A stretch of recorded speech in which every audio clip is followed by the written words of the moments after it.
Ohm's law.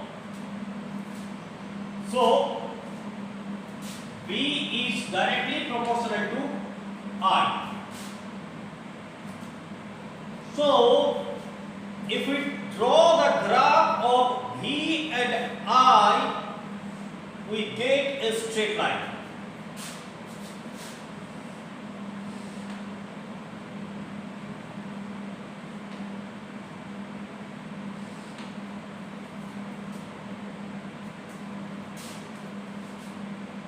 When temperature is constant.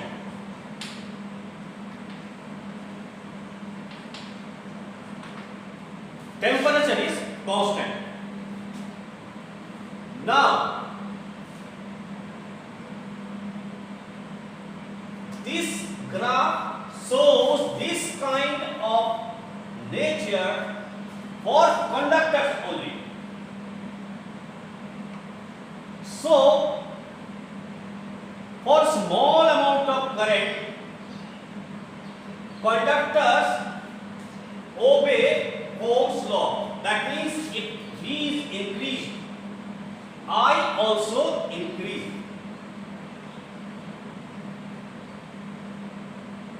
So, if we get a VI graph, a straight line,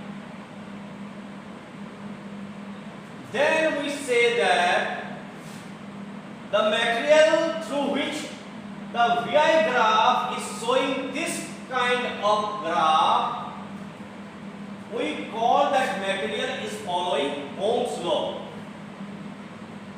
And the resistance of that material, we call it ohmic resistance.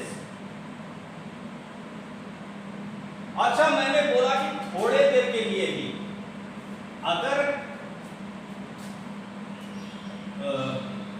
बहुत देर तक हम अगर किसी conductor के through current pass करें तो क्या हो जाएगा? In that case, when for a long time, if current is passed through any conductor, heat is generated inside the conductor due to the continuous collision of electrons with the negative ions, with the positive ions present in the matter. So after some time, the graph starts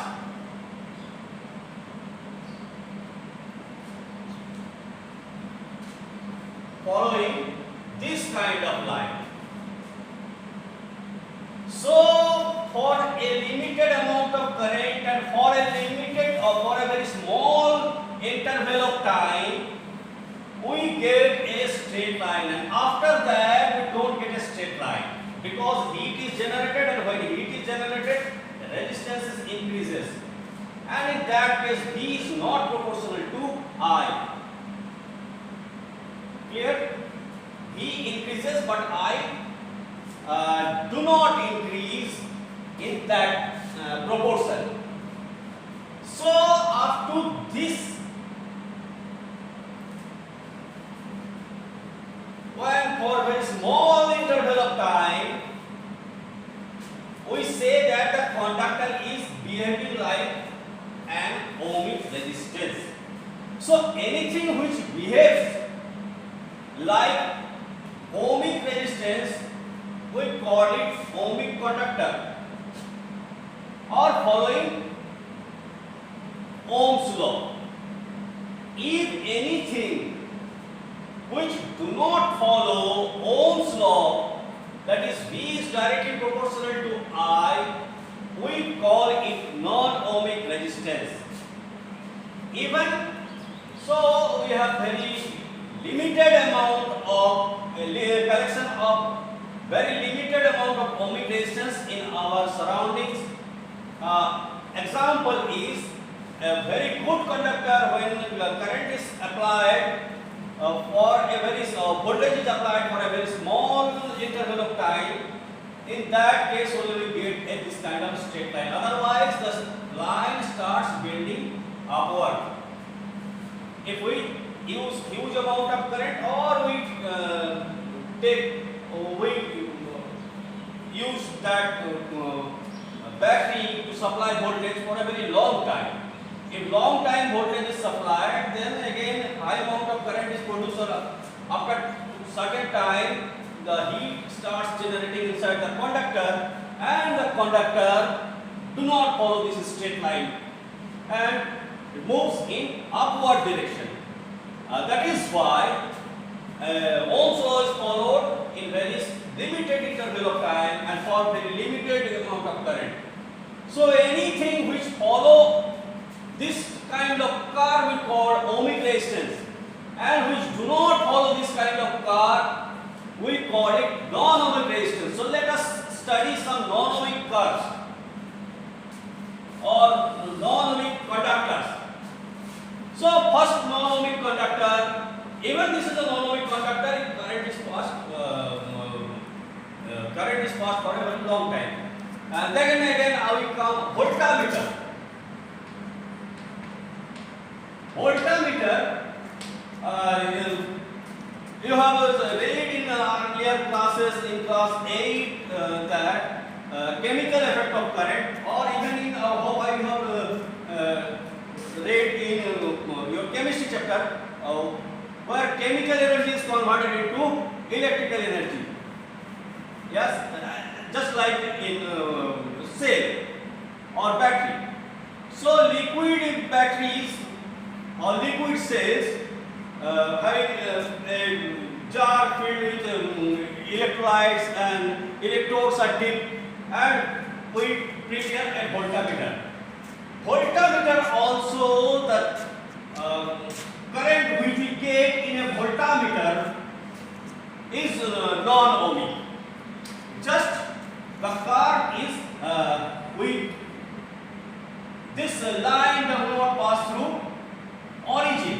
If this is B, if this is I, and this is V, we do not get this line passing through the origin just because of back EMF produced in voltmeter. So voltmeter, the current we receive versus voltage do not follow Ohm's law, and the resistance which we get in a voltmeter is a non-ohmic resistance. So in a voltmeter, the resistance which we get is a non-ohmic resistance. Next comes a non-ohmic resistance is PN junction diode.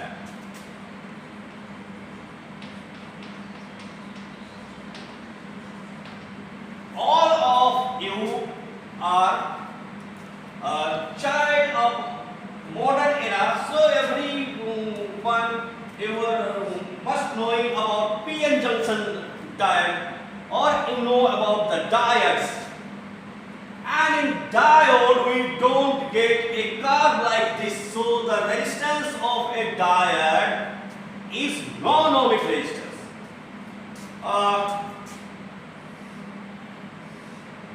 Here we get a voltage, current in milliampere, current in microampere. Here we get current in microampere. And this is voltage. I am using some term which may sounds to you some foreign term for you, but they are not foreign term. They will be all very much native term for you in coming days. So it may sound like some foreign terms are being used, but it's not a foreign terms. It's very much conventional terms. And in later chapter you will learn about PN junction diode in detail. So PN junction diode is also, the resistance in PN junction diode is a non-ohmic resistance, and we get a curve like this. This is called forward biasing, and this is called reverse biasing, and we get a curve like this. And knowing this curve, is similar to this.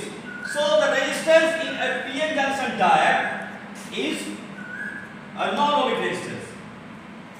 Again, this was 1, this was 2, this was 3. And gallium arsenic semiconductor. So in a gallium arsenic semiconductor, if we voltage versus current graph is drawn, we get a curve like this.